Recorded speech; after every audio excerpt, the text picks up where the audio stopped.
조한상 선생님을 소개해드리겠습니다. 고려대학교 법학사 그리고 석사 박사 과정을 거치셨고요. 청주대학교 현재 기획처장이십니다. 유튜브 채널 저도 잠깐 봤는데 시민헌법학교 TV에서 열강을 하고 계십니다. 우리 조한상 선생님을 뜨거운 박수로 맞아주시기 바랍니다. 네, 안녕하세요. 저 방금 소개받은 청주대에서 온 조한상이라고 합니다. 다시 한번 인사드리겠습니다. 제가 받은 주제는 통일시대의 헌법의 과제라는 제목의 주제를 받았는데 헌법에서 이제 여러 학교에서 많은 연구들이 이루어지고 있는데 그 중에서도 통일헌법이라는 제목으로 연구가 진행이 많이 되고 있습니다. 거기에 관한 좀 설명을 오늘 집중적으로 드리도록 하겠습니다. 제 소개 간단하게 있는데요. 제가 기획처장이 기획처장의 대학의 이제 살림을 맡는 그런 자리인데 어떻게 하다가 지난 2년 반 동안 대학 좀 큰 대학이긴 한데 살림을 했습니다.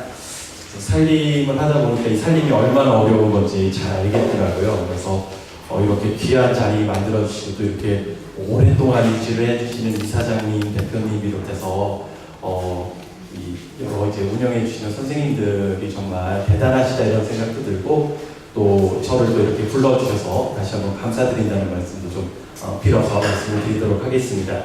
첫 번째 드릴 말씀이 살짝 열린 틈으로 빛이 보인다라는 제목을 달았는데요. 지난 1년여간 이전과는 정말 다른 어떻게 보면 정말 상전벽해의 그런 상황이 되었죠. 남북 정상회담을 비롯해서 이 남북의 이제 그 화해 그리고 통일이 가까워 보이는 그런 상황에 좀 점점 다다르고 있는 것 같습니다. 요 그림들 많이 보셨죠? 이 기차표에다가 서울 베를린 이렇게 돼 있는데 이제 학생들이나 젊은 사람들이 인터넷에 합성을 해가지고 서울에서 시작해서 북경으로, 서울에서 베를린으로, 모스크바로 이렇게 가는 기차표를 가상으로 만들면서 통일이라는 게 정말 멀지 않았구나, 됐으면 좋겠다, 좀 두근거린다 이런 생각들을 많이 하게 됩니다. 정말 살짝 틈이 열린 것 같고 그 틈 사이로 빛이 보이는 것 같습니다. 근데 빛이라는 것이 빛이 비추면은 그동안 못 봤던 것도 보이고 그동안 사실은 우리가 미처 신경 쓰지 못했던 것들도 보이게 됩니다. 정말 이제 앞으로 통일이 얼마나 또 많은 난관을 거쳐야지 통일에 다다를 수 있을까 그런 생각을 하게 되는데요. 특히 최근에 보면 좀 답답함 많이 느끼시잖아요. 주변 열강들, 특히 미국이나 일본의 그 신기를 건드리면 한 발도 못 나가게 되는 이런 우리 이제 현실도 보이고요. 또 이 남북의 분단이라는 것을 자신들의 이 정치적 자원으로 동원을 해왔던 많은 기득권 세력들의 그런 모습도 보이고, 또 통일이 이제 구체적으로 실행이 되면은 거기에 수반되게 될 어떤 사회적 또 경제적 부담, 혼란에 대해서도 조금 더 구체적으로 느껴지게 되는 것 같습니다. 1년여 전에는요, 통일이라는 게 과연 가능하겠어? 그런 생각을 했는데 1년이 지난 지금은 조금 더 생각이 구체적인 것이 된 것 같습니다. 구체적인 동시에 다시 원점으로 돌아간 느낌이랄까요? 무슨 말이냐면 통일이 뭐였지? 이런 생각도 들고요. 통일이 정말 필요했던 거였나? 다시 생각이 더 근본적인 곳으로 가게 되는 것이 아닌가 이런 생각이 듭니다. 사실은 이전에는 사실 통일을 꿈꾸었던 사람들이었지 않습니까? 우리들도요. 그냥 꿈을 꾸었죠. 하지만 이제는 정말 통일을 경험해야 되는 사람들이 우리가 되지 않나 이런 생각이 들고, 그러면 그럴수록 더 어렵고 더 복잡한, 그리고 더 사실은 반드시 극복해야 되는 그런 문제들을 우리가 맞닥뜨려서 해결해야 되는 시점이 오지 않나 그렇게 생각을 합니다. 기존에 이제 대표님 말씀하신 대로 이 통일과 헌법이 이렇게 굉장히 멀어 보이지만 통일에 관해서는 헌법이 굉장히 많은 이야기를 하고 있습니다. 그리고 헌법에서 아주 주요하게 논의하고 있는 분야이기도 합니다. 관련성은 매우 높은데요. 기존의 논의들을 보면은 크게 이제 한 3단계 정도로 나눠볼 수가 있습니다. 그러니까 통일이 아니라 남북이 분단된 상태이기 때문에 나타나는 법적인 문제들도 많이 있습니다. 이를테면 이제 북에 계셔가지고 찾을 수 없는 분들, 이런 분들을 어떻게 실종 선고나 이런 걸 어떻게 해야 되느냐, 또 상속 문제들 이런 것들이 있는데 분단을 전제로 해서 발생하는 법적 문제에 대해서 다루는 연구들이 한 분야가 있었고요. 그리고 또 통일을 하기 위한 그 과정이 있지 않겠습니까? 프로세스가 있지 않겠습니까? 이 프로세스를 연구하는 또 연구가 한 부류가 있고요. 그리고 그럼 통일이 되고 나서 그때 만들 법제들에 대해서 연구하는 게 또 한 부류라고 할 수가 있습니다. 크게 3부류인데 보통 통일헌법이라고 하면은 요 2번째에서 3번째 사이 정도? 요 정도 되는 논의라고 할 수가 있습니다.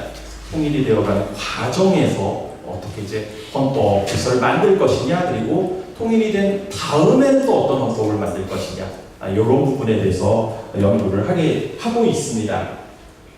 이 통일과 관련된 헌법학에서 논의가 정작 많이 되었던 때는 기억나시죠? 이제 많이 잊혀졌지만, 박근혜 대통령이 2015년에 통일대박론이라는 걸 주장했지 않습니까?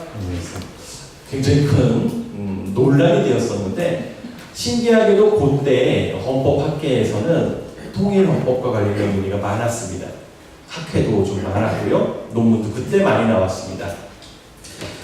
그래서 일단은 저 이번 강의에서는 통일헌법이라는 주제로 헌법학계에서 어떤 주제들이 다루어졌나, 뭐 답을 찾는 게 아니라 어떤 주제들이 다루어졌나를 일단 좀 설명을 드리려고 하고 있습니다. 그런데 기존의 논의들이 중요한 어떤 한계들을 갖고 있었고, 또 그 충족되지 않으면은 자칫하면은 정말 소설이 될 수도 있는 다소 뭐랄까요, 좀 성급한 그런 이야기로 전락할 수 있는 위험성을 가지고 있었습니다. 기존의 헌법학에서 있었던 통일과 관련한 논의들과 그리고 그 논의들의 한계 지점에 대해서 말씀을 드리면서 우리가 이제 아까 말씀드린 대로 그동안 보지 못했던, 아니면 애써 무시했던 통일로 나아가는 그 과정에서 우리가 고려해야 되는 것들이 무엇이었는지 좀 밝혀보고요. 그리고 말씀드린 대로 정말 통일을 경험해야 되는 세대들은 어떤 또 마음의 준비를 해야 되나 하는 것까지도 이렇게 연결을 해서 이번 시간에 말씀을 드리도록 하겠습니다. 말씀드린 대로 이제 헌법에서 통일과 관련된 규정이 꽤 많다. 아마 좀 설명을, 제가 이게 7강이니까 이전에 선생님들께서 또 많이 말씀을 하시지 않았을까 싶은데요. 조문들 찾아보셨어요? 헌법 조문이요? 편하게 말씀하셔도 됩니다. 저기 많이 이제 직장도 끝나시고 이렇게 해서 피곤하실 텐데 이럴수록 리액션 해주시면 제가 훨씬 더 소통도 되고 좋을 것 같습니다. 조문들은 찾아보셨나요? 안 찾아보셨죠? 조문 찾는 게 별로 어렵지 않습니다. 스마트폰들은 다 있으시잖아요. 네이버도 좋고 다음도 좋으니까요. 대한민국 헌법 이렇게 쳐서 지금 좀 해주시면 감사하겠습니다. 이참에 한번 직접 한번 보시죠. 찾아보시는 동안 말씀을 드리는데, 이전의 헌법들도 지금 이제 우리가 9차 개헌 헌법, 87년에 만든 9차 개헌 헌법을 쓰고 있는데, 이전의 헌법들도 통일에 관한 이야기들을 많이 담고 있었습니다. 처음에 이제 48년도에 처음 제헌헌법을 만들 때도 헌법 전문에도 통일에 관한 내용이 들어갔고, 또 당시 이제 지금까지도 내려오고 있는 영토 조항이라는 게 있습니다. 지금은 우리 헌법 3조에 들어가 있는데요. 대한민국의 영토는 한반도와 그 부속도서로 한다라고 해가지고 우리 북한까지가 대한민국의 영토다, 이런 규정이 있는데, 이 규정의 의미는 뭐 여러 가지로 해석이 될 수 있지만, 또 어떻게 생각해 보면은 마땅히 통일을 해야 되고 통일된 대한민국을 꿈꾼다, 이런 취지로 받아들일 수 있기 때문에 통일 관련한 규정이다라고 이해를 할 수가 있습니다. 그 뒤이 되면 국회의원 몇 명 뽑을 것이다, 이런 규정을 뒀었는데 뭐 좀 허황되긴 했지만 어쨌든 그런 규정도 있었습니다. 72년은 유신헌법이었는데요. 이때는 헌법 전문에 평화적 통일의 역사적 사명이라는 규정이 들어갔고요. 80년 5차 개헌헌법, 전두환 헌법이죠. 이때 대통령이 국민투표 대상으로 통일에 관한 사항을 규정한다는 조문이 들어갔습니다. 이런 조문들이 지금까지도 이제 남아 있는데요. 하나씩 좀 보시죠. 이참에 한번 4조에 보시면은 통일 조항이 있죠. 대한민국 통일을 지향하고 자유민주 기본 질서에 의해서 평화 통일이라는 조문이 있습니다. 일단 한번 보세요. 헌법 전문이라고 있지 않습니까? 거기 보면 좀 글자가 작고 많아서 보시기 어렵겠지만 조국의 민주개혁과 평화적 통일의 사명에 입각하여 정의 인도와 동포로서 민족의 단결을 공고히 하고 라는 문장이 들어가 있습니다. 조국의 민주개혁이라고 되어 있는데 여기서 조국은 북한까지 다 포함하는 것으로 해석이 되고 북한 지역의 민주화도 우리 헌법은 지향한다 이런 얘기가 이런 얘기를 해석을 할 수가 있고요. 또 동포, 민족 이런 말들이 들어가지 않습니까? 이 동포 민족은 당연히 북한에 있는 주민들도 포함이 되는 것으로 보는 것이죠. 그리고 조금 전에 말씀드렸던 재헌헌법 4조에 있었던 규정은 지금 3조에 가 있습니다. 이 3조 규정도 역시 영토 조항인데 사실은 이 영토 조항을 근거로 대법원은요 어떻게 해석을 했냐면은 대한민국의 그 영토가 다 한반도 저 위까지니까 북한은 이 합법적인 정부가 아니다. 반국가 단체다. 북한을 불법화하고 그리고 잘 아시죠? 국가보안법의 근거로 삼은 조항이 3조입니다. 그래서 통일과는 좀 안 어울리는 조항이 아닌가 그런 생각이 들기도 하는데 최근 들어서는 아까 말씀드린 대로 해석을 바꿔서 우리가 언젠가는 통일을 해야 된다는 당위성. 사실은 그렇지 않습니까? 통일 안 해도 돼! 이렇게 말할 수 있지 않습니까? 근데 그게 아니라 통일을 언젠가 반드시 해야 된다라고 헌법이 명령하고 있는 조문으로서 이해를 하고 있는 것이죠. 이렇게 들어가 있고요. 또 몇 개 더 보실까요?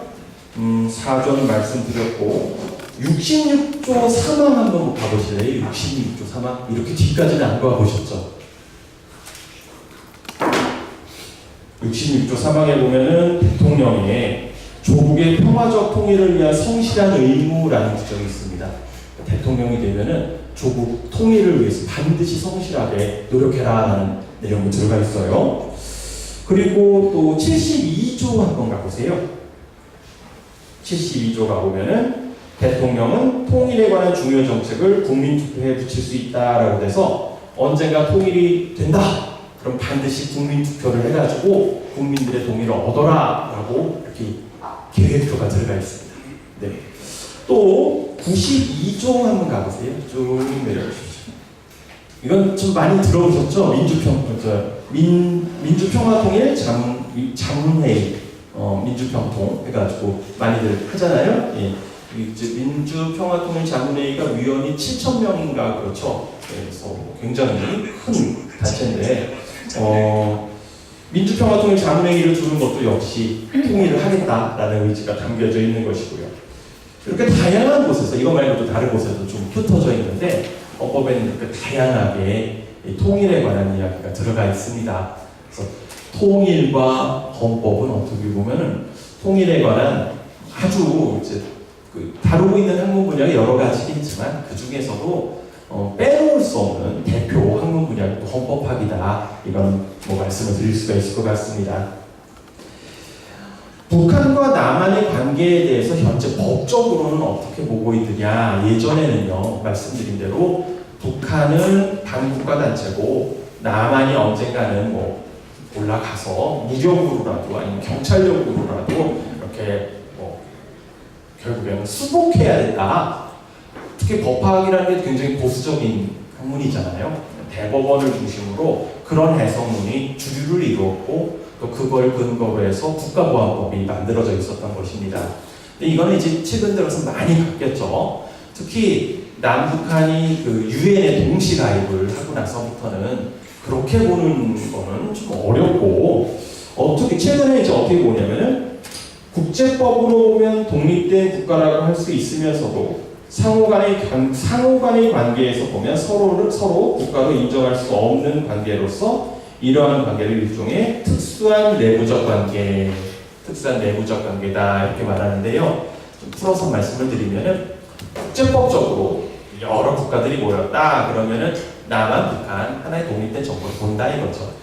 하지만 남한과 북한 이렇게 1대1로 만났다 이럴 때는 국가 대 국가가 아니라 통일을 지향한 아주 독특한 특수한 관계다 이렇게 해석을 하는 겁니다. 이걸 이제 인터제 배지웅엔이라고 해서 특수한 내부적 관계라고 부르고요. 독일에서 해석론에서 만들어진 이런 이름입니다. 그래서 결국에는 언젠가는 통일을 해야 되는 특수한 관계.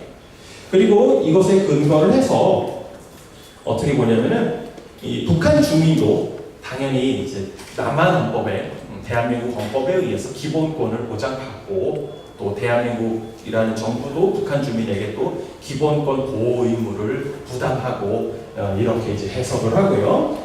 북한 주민에 대해서도 대등한 대우를 한다라는 그런 근거로 사용이 되고 있는 해석론입니다.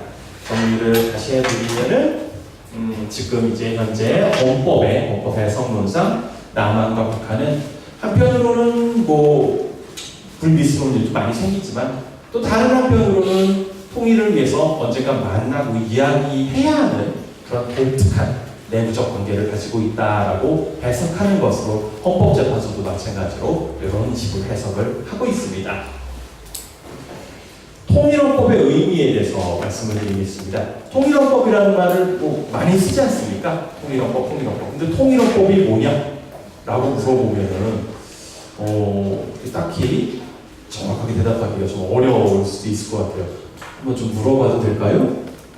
통일헌법이 뭐라고 생각하세요? 예, 알겠습니다. 부담을 너무 크게 드렸네요. 통일헌법. 통일을 하기 위한 과정의 이야기를 통일헌법이라고 얘기할 수도 있고, 통일된 그 이후에, 그쵸? 이후에 그 만들어진 헌법을 통일헌법이라고도 할 수 있겠는데, 학계에서 통일헌법이다라고 얘기를 하면은 통일의 최종 단계를 이루며 남북의 통일을 대내외적으로 확인하게 되는 규범, 말씀하신 대로 이후에 통일된 다음에 통일된 그 국가의 헌법, 요걸 이제 통일헌법이라고 보통 부릅니다. 그런데 이게 문제가 뭐냐면요, 통일이 어느 날 뿅 하고 되는 건 아니지 않겠습니까? 얼마나 많은 그 과정들을 거쳐야 되겠습니까? 그래서 통일헌법이라고 하면은 통일이 되어가는 그 과정에서 다양하게 만들어진 그 합의들, 그리고 그 합의들 중에서도 헌법적으로 의미가 있을 만큼 중요한 합의들, 이런 것들도 넓은 의미로 보면 통일헌법에 들어간다, 이렇게 해석을 하고 있습니다. 이해를 하고 있습니다. 특히 이제 지난번 강의들 쭉 보니까 독일 통일에 대해서 한번 강의를 들으셨더라고요. 그래서 저보다 더 잘하실 것 같은데, 예멘도 통일을 했지 않습니까? 예멘과 독일은 통일한 방식이 좀 완전히 다르죠. 예멘에서는 과도기 합의서라는 것을 만들어가지고요, 통일에 대해서 국민투표에 붙이기로 하고, 대신에 통일 그 국민투표 뭐 의제정이나 중간 과정들을 대통령 소속 하에 대통령 평의회라는 것을 만들어가지고 요거를 중심으로 해서 과정들을 이렇게 추진을 하도록 하는 요런 과도기 합의서를 만들었거든요. 중간 단계 통일하기 직전에 그 과도기 합의서도 이른바 통일헌법에 들어갈 수 있다. 조금 넓게 해석한다라는 것도 말씀을 드리겠습니다. 자, 지금부터는 제가 처음에 예고를 해드린 대로 통일헌법이라는 주제를 가지고 그동안 헌법학계에서 주로 논의되어 왔던 논점들을 좀 간단하게 말씀을 드리겠습니다. 첫 번째는 이 통일헌법의 원칙에 대한 논의가 많았습니다. 그러니까 통일헌법을 만들었으면 그 헌법의 원칙은 무엇이어야 하느냐라는 겁니다. 원칙은 무엇이어야 하느냐. 지금 대한민국의 현재 현행 대한민국 헌법의 원칙, 기본 원칙, 이게 뭔지 혹시? 민주주의와 시장경제라고. 뭐 정확하게 맞추셨죠. 사실 다 알고 계시는 거죠. 민주주의죠, 민주주의. 민주주의와 또 법치주의와 또 경제에 있어서는 시장경제 질서, 정확하게는 사회적 시장경제 질서라고 부르는데요. 이런 것들이 대한민국 헌법의 원칙이죠. 또 이제 중요한 원칙으로서 사회국가 원리라는 것도 있어요. 사회국가 원리. 좀 우리가 좀 쉽게 받아들이는 표현으로 복지국가 원리도 헌법의 기본 원리 중에 하나로 이해가 되고 있어요. 또 평화가 아니라 환경국가 원리, 문화국가 원리 이런 것들이 지금 우리 헌법의 기본 원칙이다 이렇게 얘기를 하는데요. 그렇다면 통일이 된 이후에 그 통일 헌법의 원칙은 무엇이어야 하느냐라는 것입니다. 여기에 대해서는 다분히 상상력을 발휘해서 이야기를 할 수밖에 없는 건데요. 학자들은 그래도 나름대로 그때 그 헌법은 이런 원칙에 의해야 돼 이런 주장들을 쭉 하고 있는 거예요. 그동안 나와 있는 것들을 보면 다양한 게 나와 있어요. 민족 자결 원칙도 있고 자유와 인권 보장을 목표로 하는 공동체로의 통일, 민주주의를 보장하는 통일, 평화 통일, 법과 원칙 절차에 따른 법치주의 원칙, 그 자유민주적 기본 질서에 입각한 통일, 이런 식으로 통일헌법의 원칙에 대해서 많은 이야기들이 있는데요. 그 중에서도 많이 강조되고 있는 게 자유민주적 기본 질서에 대한 이야기가 많이 나와요. 자유민주적 기본 질서, 그러니까 헌법의 통일 관련 조항은 모두 자유민주적 기본 질서에 입각한 평화적 통일을 강조하고 있는데 이러한 헌법 조항들에 따라 대한민국은 자유민주적 기본 질서에 입각한 평화 통일 외에는 그 어떠한 통일도 대안을 삼을 수 없다. 이렇게 이제 직접 제가 인용을 해봤는데요. 아까 보셨던 헌법 4조의 자유민주적 기본 질서라는 말이 나옵니다. 자유민주적 기본 질서에 의해서 통일을 해야 되고 그리고 통일한 이후의 국가도 자유민주적 기본 질서가 기본 원칙으로 돼야 된다. 이런 주장들이 상당히 많이 나오고 있다는 겁니다. 그러니까 관건은 자유민주적 기본 질서가 뭐냐겠죠. 자유민주적 기본 질서가 뭐냐. 여기에 대해서는 이제 많은 해석론이 있는데 헌법재판소가 어느 정도는 좀 확립된 판례를 가지고 있습니다. 한번 직접 있는데요. 말씀드릴게요. 자유민주적 기본 질서에 위해를 준 다음은 모든 폭력적 지배와 자의적 지배, 즉 반국가 단체의 1인 독재 내지 일당 독재를 배제하고 다수의 의사에 의한 국민의 자치, 자유평등의 기본 원칙에 의한 법치주의적 통치 질서의 유지를 어렵게 만드는 것이고 이를 보다 구체적으로 말하면 여기가 이제 핵심입니다. 기본적 인권의 존중, 권력분리, 의회제도, 복수정당제도, 선거제도, 사유재산과 시장경제를 골간으로 하는 경제질서, 사법권의 독립 이런 것들이 이 자유민주적 기본질서의 핵심이다 이렇게 얘기를 하고 있습니다. 그러니까 통일이 되어서 통일헌법이 만들어지면 그 헌법도 이런 제도들을 담은 자유민주적 기본질서를 원칙으로 삼은 국가여야 된다라는 주장이 나올 수밖에 없는 것이죠. 당연히 그렇게 나올 수밖에 없고 이렇게 이제 학자들도 주장을 하고 있습니다. 문제는 이 자유민주적 기본질서가 아시는 것처럼 이게 이른바 보수의 상징이지 않습니까? 많이들 들어보셨죠? 자유민주주의냐, 그냥 민주주의냐 이런 얘기들이 많이 나오는데 자유민주적 기본질서를 반공주의로 이해하는 사람들이 많이 있어요. 반공주의로 그러니까 반공산주의 그러니까 북한의 현재 지배 체제를 이만큼도 인정할 수 없다라는 그런 이념으로들 많이 해석을 하고 있거든요. 그렇게 되면 좀 어려움이 많이 생기죠. 현실적인 지금 당장 현실적인 문제들이 많이 생기는데 그런데 꼭 그렇게 이해를 해야 되냐? 좀 다른 방법으로 이해를 할 수는 없느냐? 당연히 이제 그런 얘기가 나올 수밖에 없고요. 그래서 이 부분은 조금 있다가 뒷부분에서 한번 다시 좀 정리를 해서 드리겠습니다. 일단 지금 여러분 확인하셔야 되는 사항은 자유민주적 기본질서가 어쨌든 현행 헌법 하에서는 하나의 기준으로 딱 못이 박혀 있다. 이거는 부정할 수 없다. 여기까지만 일단 말씀을 드리고 다른 얘기를 이어가고 나중에 정리를 한번 하겠습니다. 그리고 또 하나 뭐가 있냐면요. 우리 헌법 제1조 다 아시나요? 1조? 다 아시죠? 예, 노래도 아시나요? 노래도 같이 불러? 어떠실까요? 제가 한번 불러볼까요? 네, 제가 한번 불러보겠습니다. 참 확 계시다고요? 창피하네요. 엄청나게 창피하네요. 예. 대한민국은 민주공화국이다. 같이. 대한민국은 민주공화국이다. 대한민국의 모든 권력은 국민으로부터 나온다. 라는 노래죠. 창피합니다. 감사합니다. 예, 이 노래는 정말 헌법 교수로서 너무 고마운 노래예요. 이 노래만 알면 일단 1조는 외우는 거잖아요. 너무나 고마운 노래입니다. 그래서 다 아는데 대한민국은 민주공화국이다라는 거잖아요.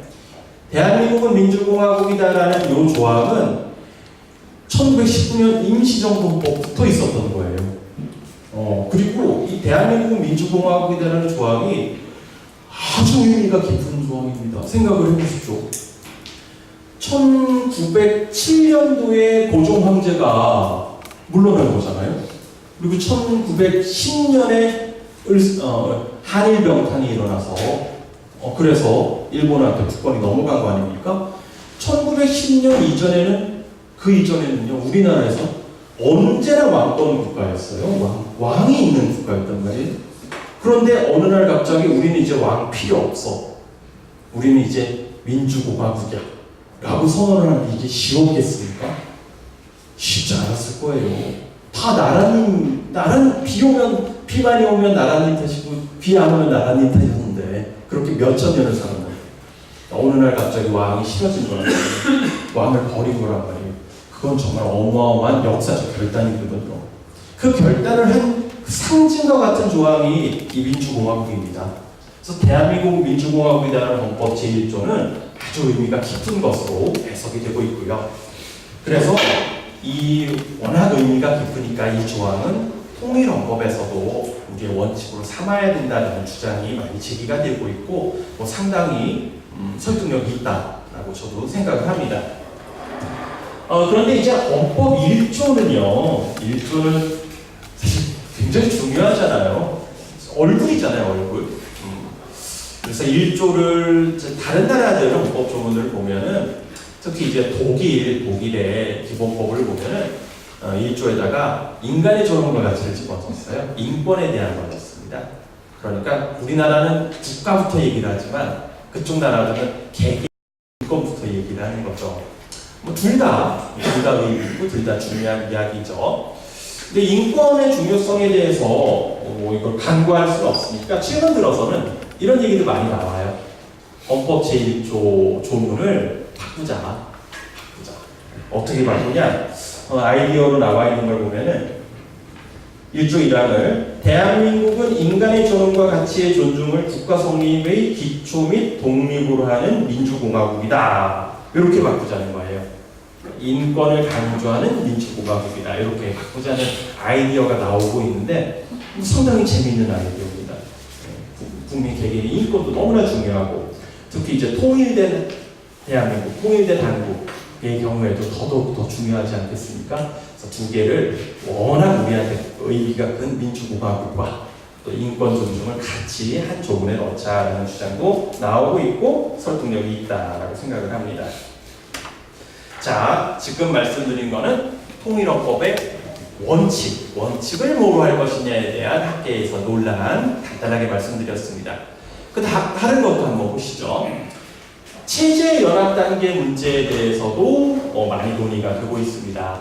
체제 연합 많이들 들어보셨잖아요. 연방이냐 연합이냐 뭐 이런 얘기들 많이 들어보셨죠. 그런 것들을 총칭해서 단일한 중앙 정부를 가진 완전한 하나의 단일 국가가 되기 이전의 어떤 단계들, 이 단계들에 대해서 어떻게 규율을 할 것이냐, 어떻게 접근할 것이냐에 대한 논의가 상당히 많이 이루어졌습니다. 통일 이후 중앙 조직으로의 권한 이양 단계의 중간 조직을 체제 연합 단계다라고 얘기를 한다는 것이고요. 체제 연합 단계에 있어서는 결국에는 이 체제연합 단계에서 아까 말씀드렸던 헌법의 통일헌법의 기본 원리도 정리해서 정해야 될 것이고 또 향후 통일헌법에서에 들어갈 내용들도 정리를 해야 되는 정말 집중 스터디를 해야 되는 단계가 되겠죠. 근데 이 체제연합 단계에서 지금 논란이 되고 있는 거는 이걸 또 어떤 형태로 만들 것인가 이겁니다. 그러니까 아무래도 이 상대가 있는 협상을 해야 되는 거니까 일종의 뭐 위원회 형태로 만드는 게 낫지 않겠느냐. 그리고 또 다른 쪽에서는 위원회는 너무나 이게 좀 혼란스럽고 느릴 수가 있으니까 이를테면 이사회 형태로 해가지고 약간 행정기구화를 해서 효율성과 신속성을 확보하는 게 낫지 않겠느냐 이런 주장도 제기가 되고 서로 주장들이 좀 엇갈리고 있는 것 같은데 뭐 결론적으로 해결해야 될 문제가 많죠. 이게 사실 이 상황이 안 돼봐서 지금 막연한 것이지 만약에 어느 날 갑자기 이런 상황이 된다고 생각을 해보십시오. 위원회 형태로 만들어야지 이사회 형태로 만들어야지 또 그 가운데서 또 그 다툼과 이해 갈등이 또 얼마나 많을지 아주 참 답답해지는 그런 분야인데 하여튼 이런 데에 대한 헌법학자들의 논의도 현재 이루어지고 있습니다. 다음은 이 정치적 평등 문제도 많이 이야기가 되고 있는데요. 많이 들어보셨죠? 북한이랑 우리랑 인구 차이가 2대1, 2대1인데 이 상태에서 통일을 해가지고 민주주의를 하니까 선거도 하고 국회의원도 뽑고 해야 될 텐데 인구 머릿수가 2대1이면 당연히 그 결과도 2대1에 가깝게 나오지 않겠습니까? 그러면 아무래도 남한과 북한 사이에 이해 갈등이 생길 수 있는 문제에서는 일반적으로 남한에게 유리하게 결정이 나지 않겠습니까?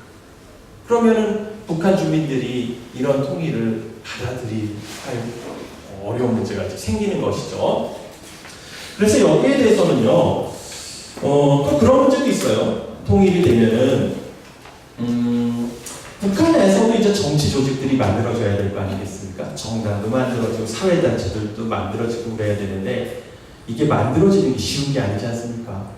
그렇죠? 이런 모임이 만들어지고, 그 역사를 갖고, 체계를 갖는 게 쉬운 일이 아닌데, 어느 날 갑자기 통일을 뿅 하고 나서 그러면 대등하게 경쟁에 나가면 그것도 참 무리한 일이죠. 그래서 이 문제를 어떻게 해결할 것이냐가 아주 복잡한 문제 중에 하나로 제시가 되고 있습니다.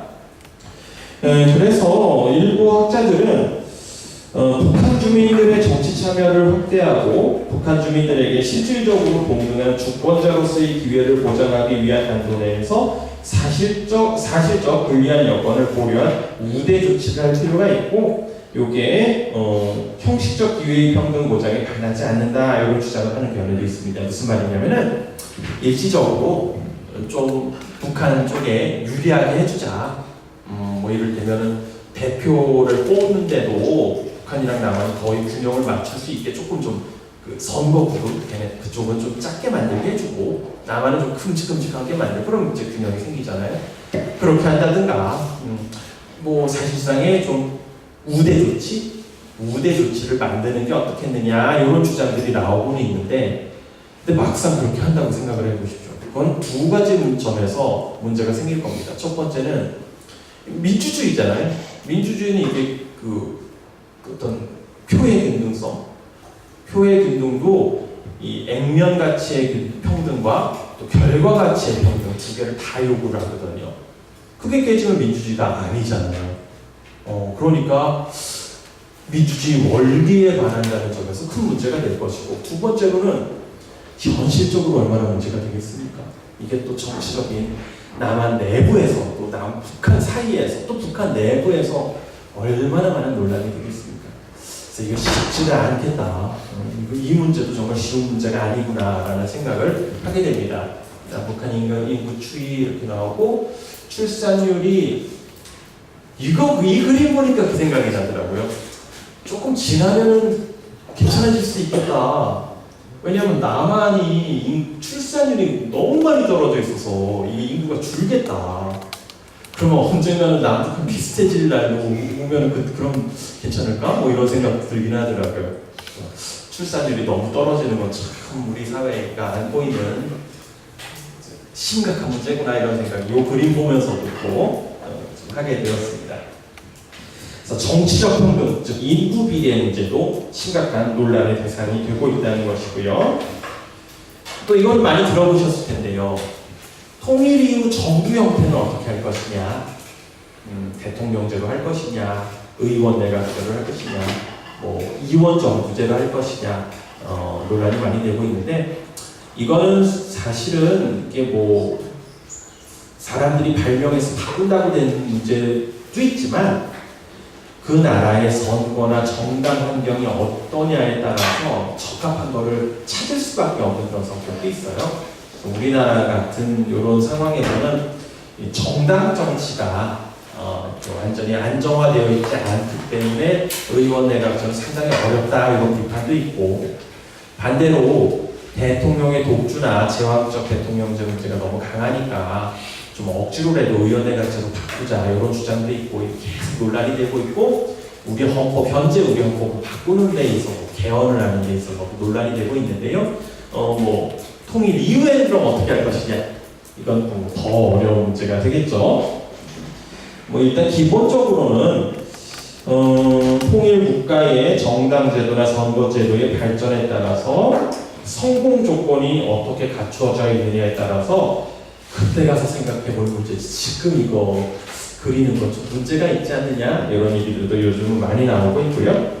다만 권력 분립이라든가 또 권력에 있어서의 중재 조정, 또 권력에 있어서의 수평적 수직적 기능의 네트워크의 작용, 이런 것들이 정착될 수 있는 방향으로 잘 만들어야 되겠다 이렇게 이제 얘기들이 되고 있는데요. 좀 단순하게 생각을 해보면은 대통령제는 대통령 하나를 뽑는 거잖아요. 근데 남한, 북한 해가지고 통일이 돼가지고 아직 완전히 융화되어 있지 않은 상황에서 대통령을 뽑는다, 한 명 뽑는다. 그러면 좀 문제가 생기지 않을까요? 좀 사회 갈등 좀 그거를 매개로 생길 가능성이 높겠죠.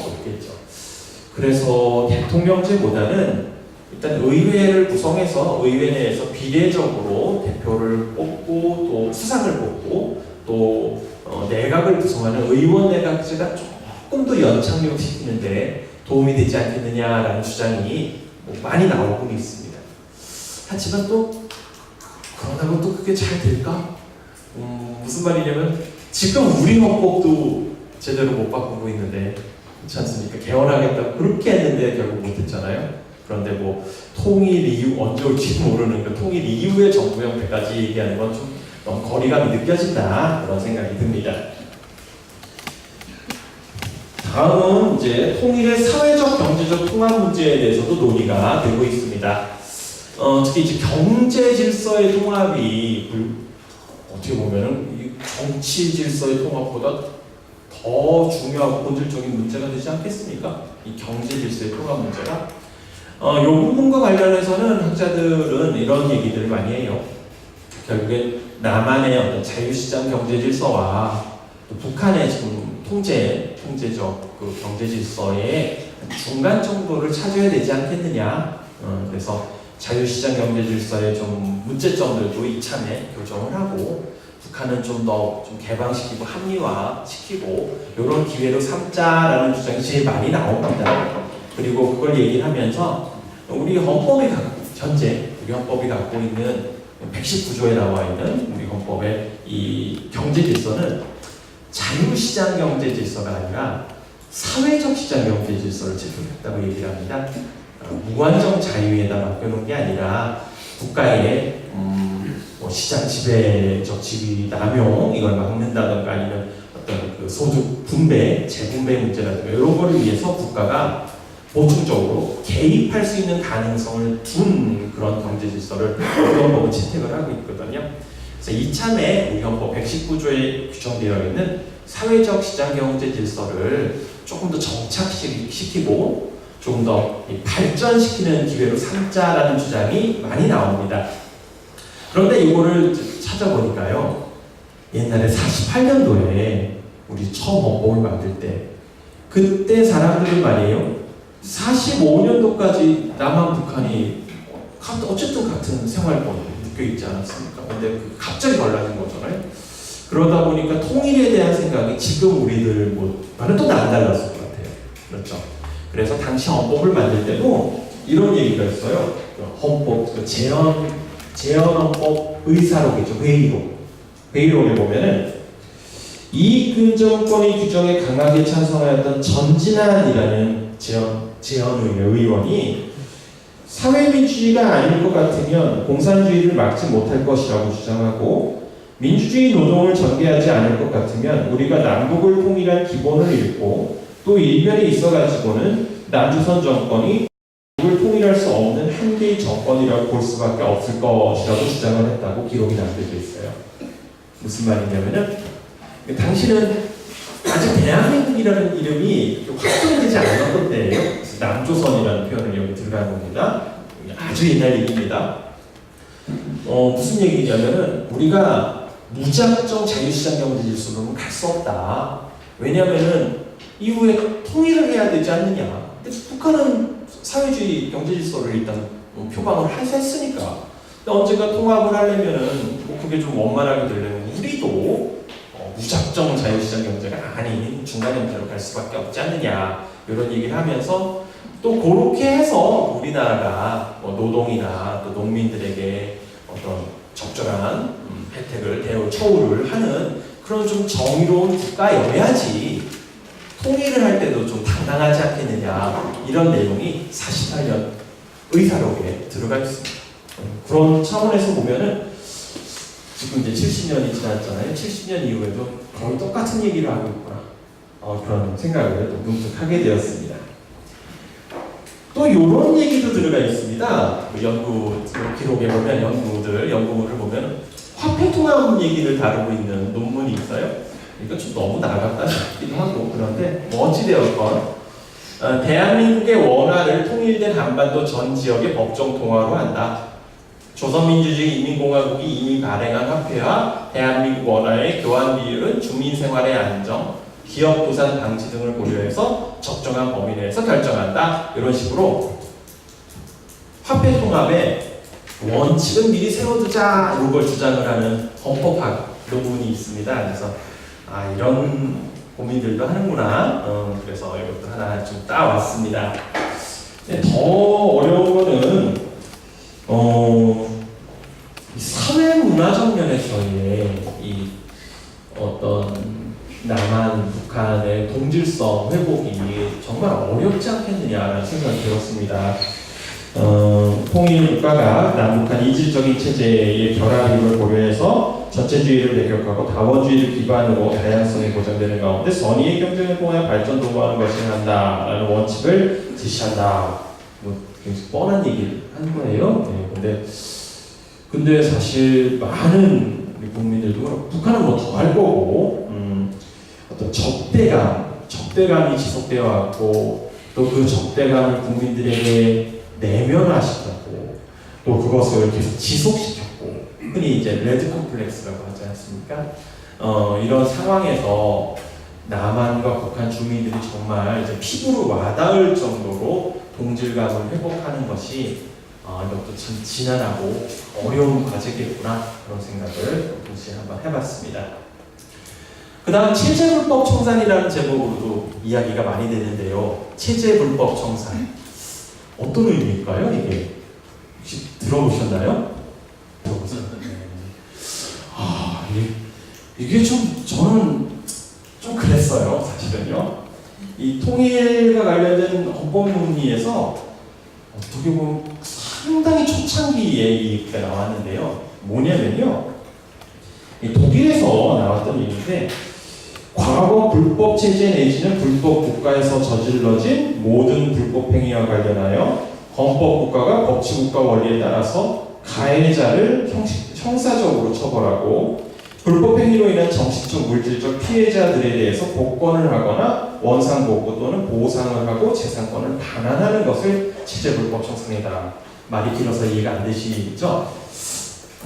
독일 통일을 할 때 동독 정부 있지 않습니까? 동독 정부가 뭐 나쁜 짓 많이 했지 않겠어요? 특히 베를린 장벽으로 넘어가는 그 동독 주민들 뒤에서 총으로 쏴서 죽이고 이런 거 많았거든요. 그래서 이런 걸 이제 체제 불법이라고 하고, 이 체제 불법을 통일된 독일에서 청산을 해야 된다는 주장이 동독 주민들로부터 먼저 나왔어요. 그러니까 동독의 과거, 우리식으로 얘기하면은 우리 요즘 많이 쓰는 말 있잖아요. 적폐청산이죠, 적폐청산. 적폐청산을 하자는 얘기가 나왔고, 이게 독일에서 아주 뜨거운 문제였고, 신기하게도 우리나라 법학자들도 독일 영향들을 많이 받으니까 이 체제불법 청산에 관한 논문들이 상당히 많이 나와 있어요.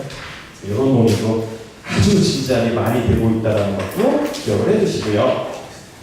그러니까 통일이 되면은 독일식의 상황이에요. 흡수통일이 된 거예요. 한마디로 흡수된 겁니다. 그러니까 이전의 동독 정권이 불법 정권이 된 거예요. 불법 비법치국가. 정확한 표현은 전법치국가라고 해요. 법치국가 이전이다라고 해서, 그래서 전법치국가의 이런 불법을 어떻게 청산할 것이냐. 그리고 이제 좀 심각했던 문제가, 그럼 독일에서 공무원으로 일했던 사람들은 어떻게 공무원으로 더 일을 할지 말지를 어떻게 정할 것이냐. 옛날 우리나라 일제시대 끝나고 나서 일본 친일 아니면은 그 고등문관 시험이라고 그랬어요. 고등문관 시험에 합격했던 공직자들은 어떻게 할 것이냐, 이런 건 되게 복잡한 문제였거든요. 비슷한 문제예요. 또 뭐가 있었냐면은 동독에서 슈타지 문서라고 해가지고 이 개인 사찰 문서들을 엄청나게 관리해줬어요. 그래서 이 문서들을 또 어떻게 할 것이냐, 뭐 이런 문제들을 종합해서 이 체제불법 청산 문제라고 이름 붙여가지고 논란이 되었었는데, 우리도 남과 북이 통일을 한 경우 이런 문제가 대두될 가능성이 없다고 말할 수 없죠.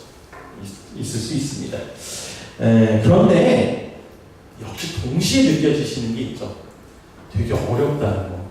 굉장히 어렵다는 거예요. 독일은 어떻게 됐냐면요.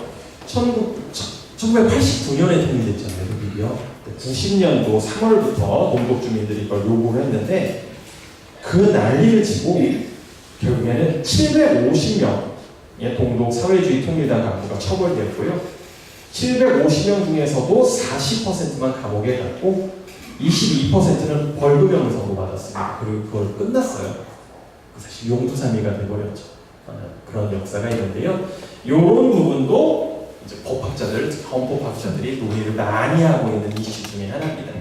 여러 가지 헌법학계에서는, 헌법학자들은 어떤 통일 관련된 논의를 하고 있나 이걸 설명을 드렸는데요. 말씀드린 과정에서 느끼셨겠지만 문제가 많이 있어요. 일단 좀 이런 문제점들에 대해서 몇 가지 지적을 한번 해보겠습니다. 첫 번째는 저는 요 표현이 더 맞는 것 같은데, 자의식, 과의 이런 게 있어요. 헌법학에서는 어쩔 수 없는 그런 한계가 있습니다. 무슨 말이냐면은, 헌법학에서 바라보는 통일은 현행 헌법을 전제하지 않을 수가 없어요. 현재 헌법에 이렇게 통일해라 라고 되어 있는데 이거를 벗어나 버리면 위헌이잖아요. 헌법에 반하는 거잖아요. 그러니까 헌법에 쓰여 있는 것을 넘어서는 다른 것을 논의하기가 매우 어렵다는 겁니다. 특히 아까 말했던 자유민주적 기본질서 있지 않습니까? 근데 이거를 반공주의로 해석을 하고 북한을 반국가단체라고 이해를 하면요, 작년 남북한 정상이 만나서 악수하는 것 자체가 국가보안법 위반이죠. 그렇죠. 한 걸음도 못 나가요. 한 걸음도. 이거를 만약에 반공주의, 북한 정부에 대한 배척이라고 해버리면은, 통일이라는 게 결국에는 대화와 타협, 협상, 주고받는 것을 통해서 해야 되는 건데 그것 자체를 할 수 없다는 문제가 있습니다. 그래서 다른 여러 정치학이라든가 국제정치학이라든가 이런 데서는 좀 더 유연하게 하지만 헌법학에서의 통일과 관련된 논의는 조금 좀 경직되어 있다는 것을 고백하지 않을 수가 없습니다. 물론 아까 말씀드렸듯이 자유민주주의, 자유민주적 기본질서를 꼭 반공주의로 해석해야 되느냐에 대해서는 이의제기가 가능합니다. 이게 무슨 말이냐면, 원래는 자유민주주의는 자유주의 더하기 민주주의입니다. 자유주의 더하기 민주주의. 자유주의도 민주주의도 다 좋은 가치예요. 소중한 가치입니다. 그리고 최근 연구를 통해서 민주주의가 사실은 부드러운 전제정화될 수 있다는 그런 이야기들 많이 해요. 민주주의라는 걸 그냥 두면은 살짝 전체주의로 기울 가능성이 있다는 건데요. 그런 거 좀 느끼시지 않으세요? 지금 주변에도 뭐 과거 정권에서도 그렇고 어떤 지지자가 이렇게 늘어나면 늘어날수록 너무 기웃다 이런 생각 가끔 살짝 이렇게 오싹 할 때가 있으실 거예요. 그거를 이제 옛날 학자들 뭐 이를테면 알렉시스 토크빌 같은 사람들이 벌써 1800년대 지적을 했죠. 그런 점에서 민주주의가 좀 이렇게 과열될 양상이 과열될 수 있는 그런 위험성을 자유주의라는 원리로 조금 완화시킨다라는 관점에서 자유주의와 민주주의를 결합해서 이해하는 것은 상당히 좋다. 이런 주장들이 특히 이제 정치철학자들한테서 나오고 있는데 문제는 우리가 말하고 있는 자유민주적 기본 질서는 자유주의 더하기 민주주의가 아니라 독일에서 분단 이후에 서독에서 만든 이론이에요. 이거. 자유주의 더하기 민주주의가 아니라 자유민주주의라는 이름으로 독일산이에요. 독일산. 독일산 당시 서독동도 갈라졌을 때 당연히 서독에서 주장하는 게 뭐였겠어요? 아주 철저한 반공주의. 철저한 그 반공주의를 우리 헌법에 도입을 해서 거기에 기초해서 해석을 해왔거든요. 근데 그렇게 해석을 하다 보면 아까 말씀드린 대로 한 걸음도 못 나가는 문제가 생기기 때문에 저는 개인적으로 이 자유민주적 기본질서라는 개념을 자유주의 더하기 민주주의라는 개념으로 좀 완화한 해석을 해야 된다. 다른 방향으로 잡아서 해석을 해야 된다. 이렇게 주장을 하고 있습니다. 근데 저만 주장을 하고 있고 학계에서는 별로 주목을 해주지 않고 있더라고요. 그래서 좀 안타깝고 저만 혼자 열받아 있습니다. 예. 아까 말씀드린 대로 우리 헌법을 기준으로 하다 보면 이렇게 비교이 될 수밖에 없습니다. 대한민국 헌법에 또 배타적 우월 의식이 나올 수밖에 없어요. 대한민국 헌법에 맞춰라. 니들이 맞춰라.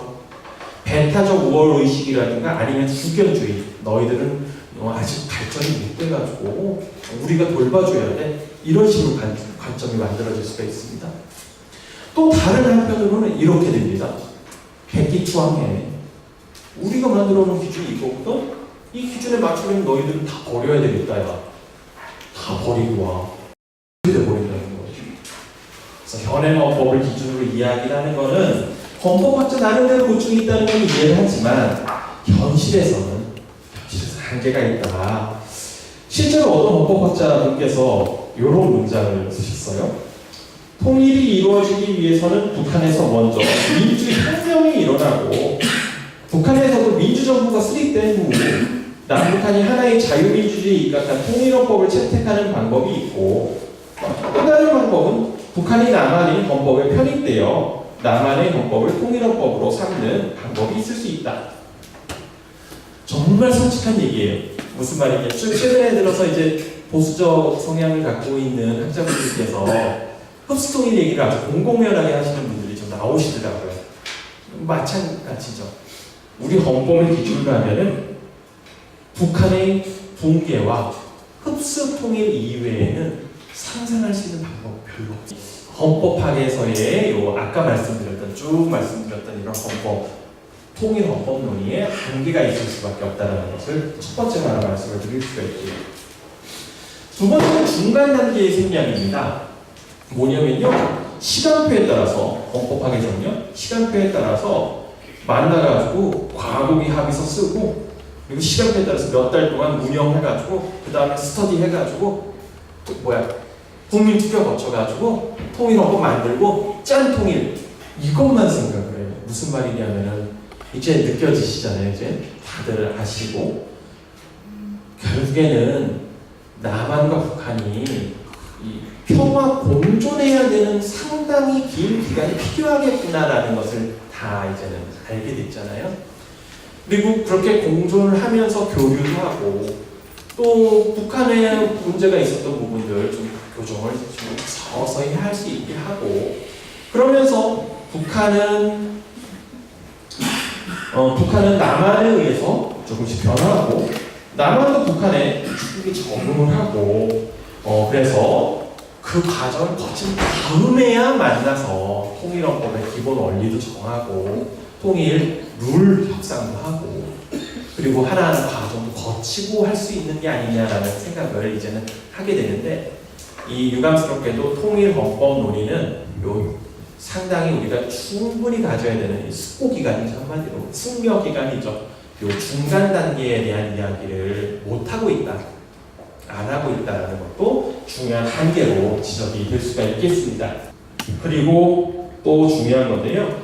또 법학하는 사람의 가장 또 치명적인 문제 중에 하나입니다. 정치적 갈등이 배제되어 있다는 건데요. 정치는 진짜 현실이지 않습니까? 싸우는 거 보면 정말 어마어마하게 싸우잖아요. 근데 이 통일헌법 논의는 사람들이 모여가지고 합리적으로 대화와 토론을 하면은 문제가 착착착 해결될 것이다 라는 그런 기본적인 관점을 갖고 있어요. 법학자들이 좀 그래요. 싸우는 게 아니라 대화하고 토론한다라는 생각 말고는 잘 없어요. 네. 그러다 보니까 통일도 이 정치적 갈등이 배제되어 있는 진공 상태에서 스르르르 자연스럽게 이루어질 것이다 라는 생각을 이 통일헌법론들은 하고 있습니다. 하지만 그렇지 않죠. 처음 부분에 말씀을 드렸지만 미국 사실은 지금 다들 그렇게들 해석을 하고 있는 거 아니겠습니까? 지난번 하노이 회담이 결렬된 중요한 이유 중에 하나는 미국의 국내 사정이었다. 그렇잖아요. 또 결국 국내 사정 때문에 우리의 그 남한과 북한의 이 통일이나 뭐 이런 교류, 뭐 평화 공존 이런 문제가 한마디로 우리의 운명이 왔다 갔다 하는 거잖아요. 거기다가 제일 열받는 거는 아니 결렬될 때도 되게 좋아하잖아요. 일본요. 왜 이렇게 좋아해요?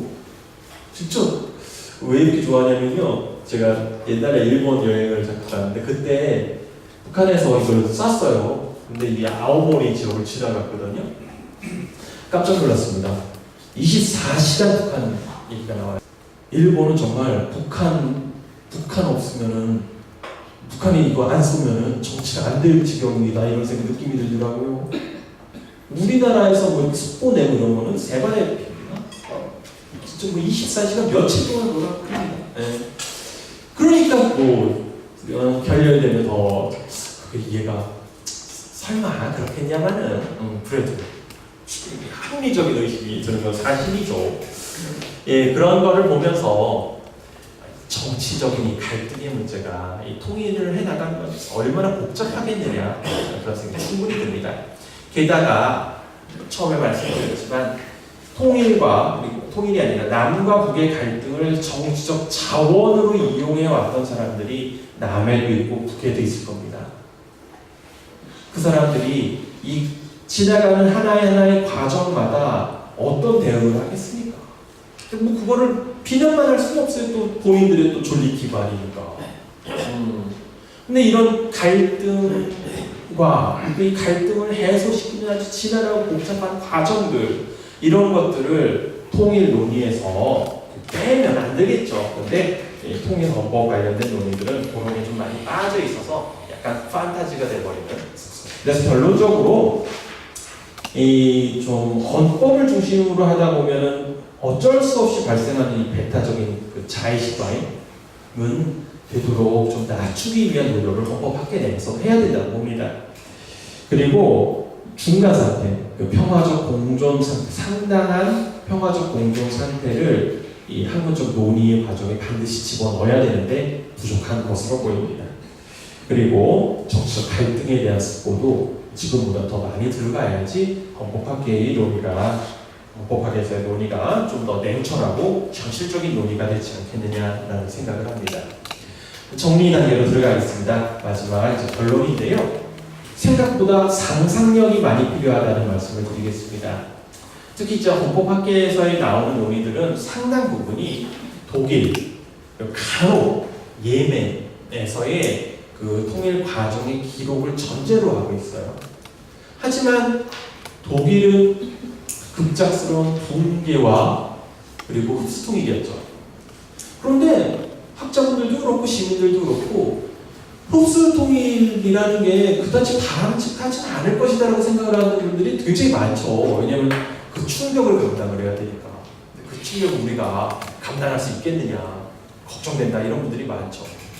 근데 흡수통일은 감당하기 참 어렵다라고 하면서 독일 얘기를 하면 어떻게 되는 거예요? 인지부조화가 생기는 거예요. 흡수통일 급작스러운 붕괴 어려운데 근데 독일은 이렇게 했다라고 얘기를 하면 이게 안 맞기 시작하는 것이죠.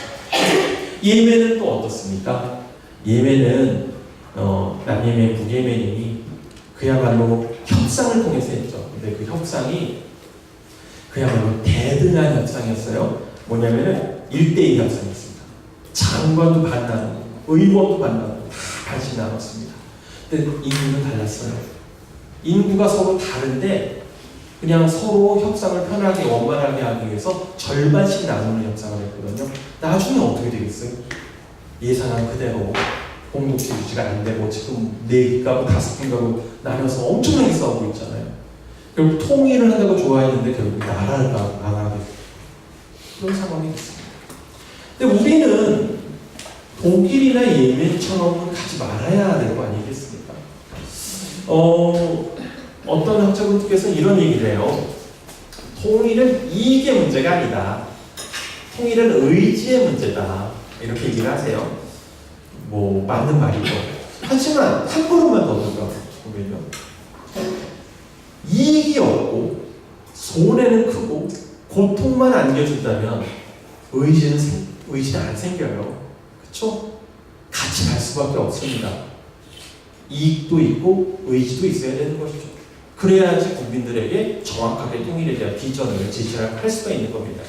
하지만 독일식이나 예멘식이 이익을 보증할 수가 없고 또 그렇기 때문에 국민들의 의지도 불러일으키기가 어렵다라는 것을 인정을 해야 되고요.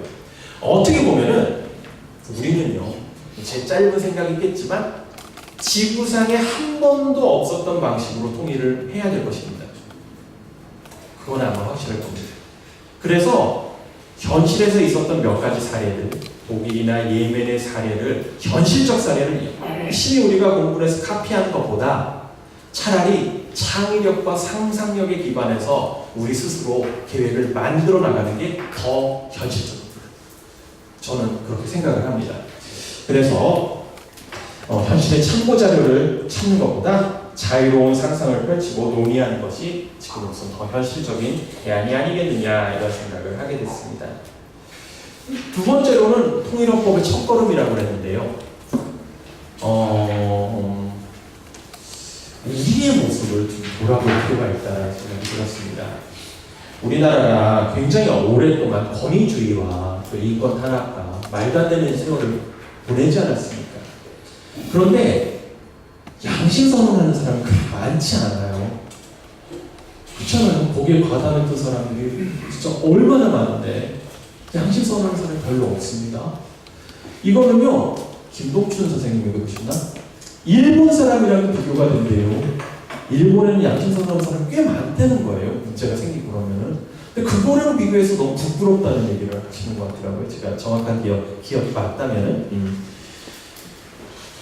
우리가 이 통일을 얘기를 하면서 우리의 모습을 돌아볼 필요가 있습니다.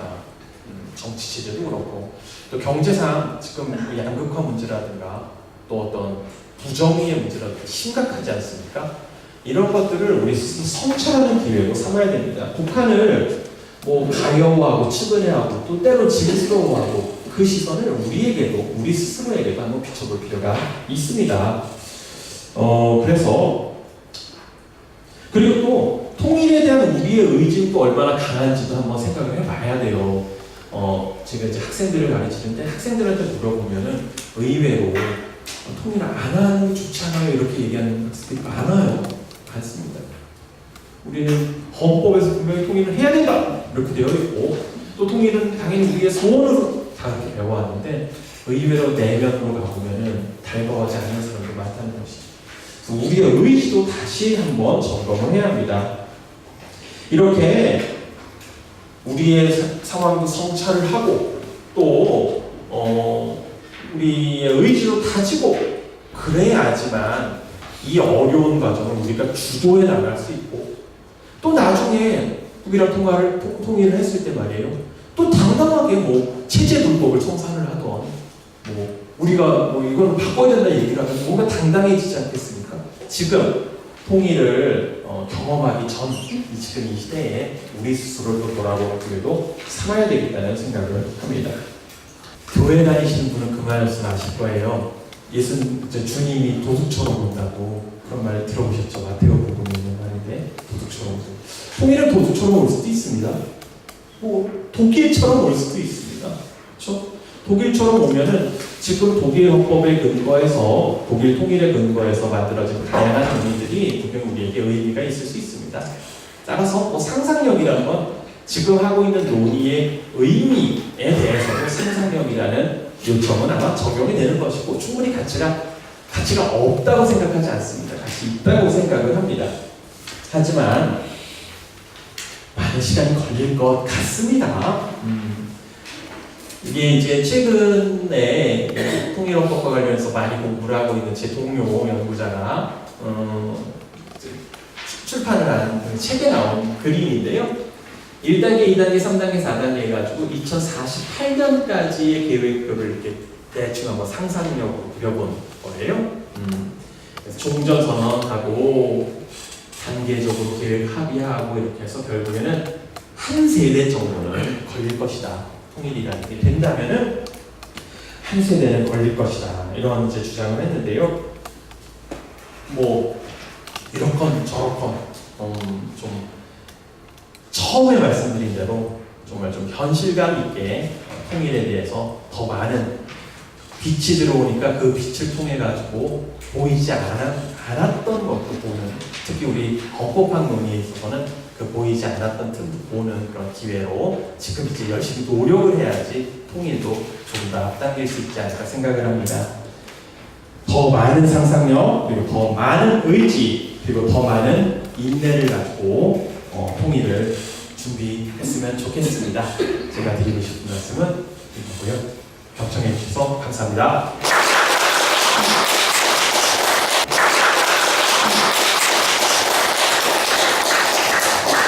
자, 이렇게 질문